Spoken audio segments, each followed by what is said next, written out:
حضرت فقیہ امام سمرقندی رحمۃ اللہ علیہ فرماتے ہیں کہ میں نے اپنے والد گرامی سے سنا کہ حضرت عیسیٰ علی نبی جینا علیہ الصلوۃ والسلام کا زمانہ نبوت تھا کہ ان کے زمانے میں ایک شخص جو اتنا زیادہ بخیل تھا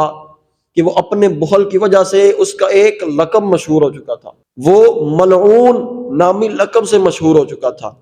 اس کو لوگ ملعون کہہ کر بلاتے تھے۔ ایک دن ایسا ہوا کہ جہاد کا وقت قریب تھا، ایک شخص اس ملعون کے پاس گیا اور جا کر کہنے لگا کہ اے ملعون، میں نے اللہ کی راہ میں جہاد کرنا ہے تو مجھے جہاد کے لیے کوئی ہتھیار ہی دے دو۔ تو اس ملعون نے اس کو منع کر دیا اور واپس لوٹا دیا۔ جیسے ہی وہ شخص واپس جا رہا تھا تو اس ملعون نامی شخص کو خیال آیا کہ کیوں نہ میں اسے اپنی تلوار دے دوں تاکہ یہ اللہ کی راہ میں جہاد کر سکے۔ اس نے اس شخص کو واپس بلایا اور کہا کہ یہ تلوار میری لے جاؤ، تم اس کے ساتھ جا کر جہاد کرنا۔ اب وہ شخص تلوار لے کر جا رہا تھا کہ راستے میں حضرت عیسیٰ علیہ السلام کی زیارت ہوئی۔ حضرت عیسیٰ علیہ السلام اور ان کے ساتھ ان کا حواری جو بڑا ہی نیک عابد زاہد تھا، 70 سال ہو چکے تھے اس کو عبادت کرتے ہوئے، ان دو ہستیوں کی زیارت ہوئی۔ تو حضرت عیسیٰ علیہ السلام نے پوچھا کہ تم کہاں سے آئے ہو، کہاں جا رہے ہو؟ اس نے کہا کہ اے اللہ کے نبی،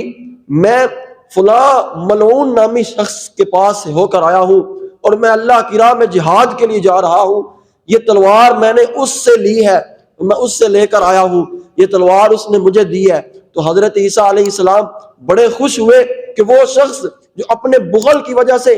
ملعون نامی لقب سے مشہور تھا، اس نے تمہیں اللہ کی راہ میں جہاد کرنے کے لیے ایک تلوار دے دی۔ حضرت عیسیٰ علیہ السلام بڑے خوش ہوئے، آپ خوش ہوئے اور آپ آگے چل دیے۔ جیسے ہی آپ چل رہے تھے، راستے میں اس شخص کا مکان آیا، اس ملعون نامی شخص کا مکان آیا۔ تو حضرت عیسیٰ علیہ السلام اس کے پاس سے گزر رہے تھے تو وہ ابھی اپنے گھر کے باہر ہی بیٹھا ہوا تھا۔ تو اس ملعون نامی شخص نے دیکھا کہ ایک حضرت عیسیٰ علیہ السلام، ایک اللہ کے نبی اور دوسرے اللہ کے ولی، دونوں اکٹھے آ رہے ہیں۔ تو وہ ملعون نامی شخص کہنے لگا کیوں نہ میں ان کی زیارت کے لیے، ان کے ادب کے لیے، ان کے استقبال کے لیے کھڑا ہو جاؤں۔ وہ کھڑا ہوا اور ان کو کھڑے ہو کر استقبال کیا، ویلکم کہا۔ تو حضرت عیسیٰ علیہ السلام نے اس سے کہا کہ کیا تم نے وہ تلوار اس شخص کو دی ہے جس نے جہاد کے لیے کہا تھا؟ تو اس ملعون نامی شخص نے کہا جی اے اللہ کے نبی، میں نے اس کو یہ تلوار دی ہے۔ تو اسی وقت اللہ تبارک و تعالیٰ کی طرف سے وحی نازل ہوئی اور کہا کہ اے اللہ کے نبی، اے عیسیٰ علیہ السلام، آپ اس شخص کو بشارت دیجئے کہ اللہ رب العزت نے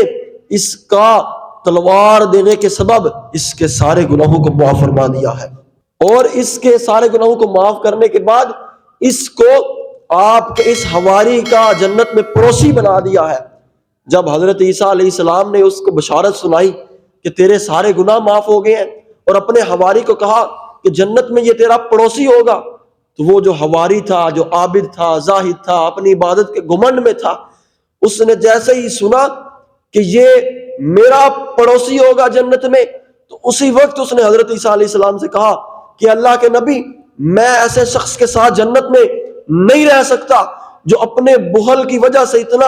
مشہور ہو چکا ہے کہ اس کا نام ہی ملعون پڑ گیا ہے، میں ایسے شخص کے ساتھ جنت میں نہیں رہ سکتا۔ تو اسی وقت پھر اللہ رب العزت کی طرف سے وحی نازل ہوئی اور کہا کہ اللہ کے نبی، اس اپنے حواری سے کہہ دیجئے کہ یہ اگر اپنے رب کی رضا پر راضی نہیں ہے تو پھر میں اس کے ساری نیکیاں اس ملعون کو دیتا ہوں اور اس ملعون کے سارے گناہ اس کے کھاتے میں ڈال دیتا ہوں۔ جو مقام جنت میں اس کا ہوگا وہ مقام ملعون نامی شخص کا ہوگا، اور جو مقام ملعون کا جہنم میں ہوگا وہ اس کا ہوگا۔